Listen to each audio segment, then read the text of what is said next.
দৈবাসু সম্পদ বিভাগ যোগী ভগবান শ্রীকৃষ্ণ বলেন, অভয়ম সত্যং সংশুদ্ধি জ্ঞান যোগ ব্যবস্থিতি দানাম দমস্য যজ্ঞ সাধ্যস্তব আর্জভম অহিংসা সত্যম অক্রোধ ত্যাগ শান্তি অপসরম দয়া ভূতেষু অল্লভত্তম মার্দমরিষা ফলম তেজ ক্ষমা ধৃতি শৌচম অদ্রোহ ন অতিমানিতে ভবন্তি সম্পদ দৈব অভিজাতসু ভারত। ভগবান শ্রীকৃষ্ণ বললেন যে দৈব এই জগৎ সংসারে দুই প্রকৃতির বা দুই স্বভাবের লোক আছে।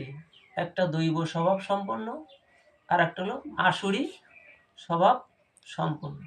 তাই দৈব স্বভাব সম্পন্ন যারা, তারা দিব্য ভাব লাভ করে। তারা অর্থাৎ কতগুলি দিব্য ভাবের কথা উনি এই তিনটা শ্লোকের মধ্যে প্রকাশ করলেন।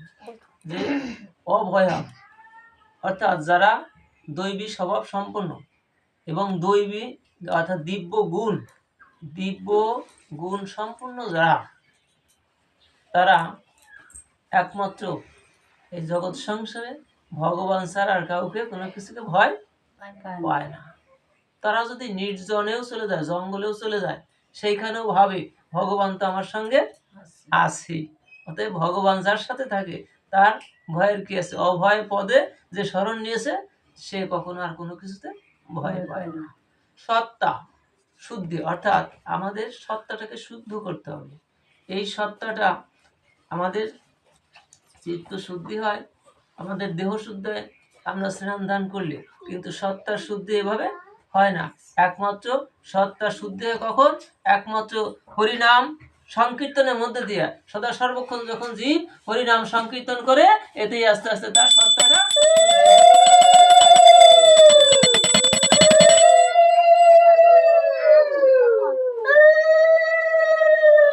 দানং দমস্তব শব্দ স্তব আর্যবম। আর্যবম হচ্ছে সরলতা। জীবের অর্থাৎ ভক্তের লক্ষণীয় হচ্ছে তার থাকবে সরলতা। যতক্ষণ পর্যন্ত জীবের দেহে জটিলতা থাকে, কুটিলতা থাকে, ততক্ষণ পর্যন্ত ভগবত কৃপা হয় না। এজন্য বললো যে ভক্তের লক্ষণই হচ্ছে যে তার ভিতর থাকবে সরলতা। এবার অপসনম অর্থাৎ পরের দোষ না ধরা।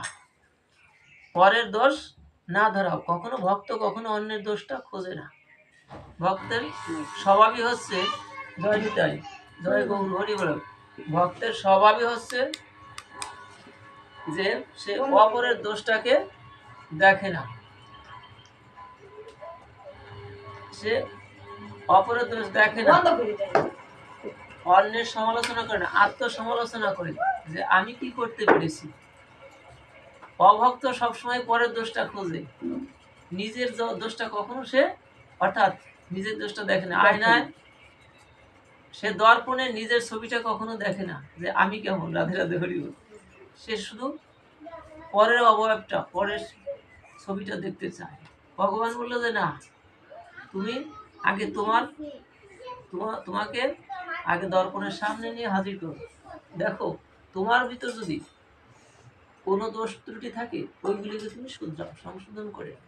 এবং অন্যের ভিতর যদি কোনো দোষ থাকে ওইটাকে তুমি না ধরে তার ভিতর যদি কিঞ্চিত গুণও থাকে, তাহলে ওই রাজহংস যেমন দুধ আর জল মিশ্রিত করে দিলে দুধটাকে শুধু সার বস্তুকে সে গ্রহণ করে, জলটাকে পরিহার করে, তোমার স্বভাবটা যেন তদ্রূপ হয়ে যায়, নিতে যায় রাজহংসের ন্যায় হয়।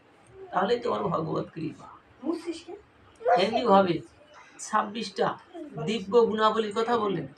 এগুলি হচ্ছে দৈব স্বভাব সম্পন্ন ব্যক্তি, অর্থাৎ দৈবী সম্পদ যারা লাভ করে তারা এরকম কয়টা?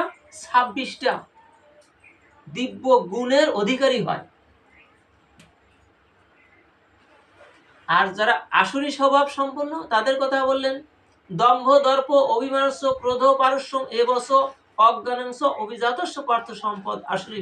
আর আসুরি স্বভাব যারা, তারা দম্ভ দর্প অভিমান ক্রোধ নিষ্ঠুরতা অজ্ঞানতা অবিবেকী, এদের এই ভাব। আসুরি ভাবের ব্যক্তিদের সদা সর্বক্ষণ কি অর্থাৎ অত্যন্ত দাম্ভিকতার সঙ্গে এই সংসারে থাকে।